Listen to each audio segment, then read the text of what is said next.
তোমরা তোমরা আমাকে একটু বাঁচাও। আমি আমি তো বাঁচতে চাই,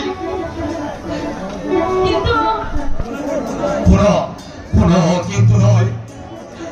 আমি যে মৃত্যুর পথযাত্রী, এই মুহূর্তে যদি যদি যদি তোমরা আমাকে না বাঁচাও, আমি তাহলে যা আমি মরে যাব।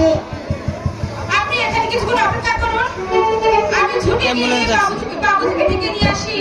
কি বলছো নারী? যখন তোমার বাবুজিকে ডেকে আনতে যাবে, হয়তো ততক্ষণে আমি মরে যাব। আমি আমি ওই ঈশ্বরের দোহাইতে বলছি, তোমরা তোমরা আমাকে আমাকে বাঁচাও।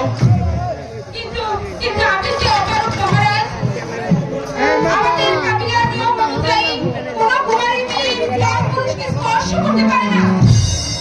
এসব নিয়মের কথা বাদ দাও। সখী, এসব নেওয়ার কথা এখন ভুলে যা।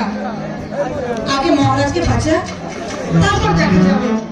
ঠিক আছে সখী, কিন্তু কাবিলার কেউ তেমন জানতে না পারি। ঠিক আছে সখী, কাউকে বলবো না।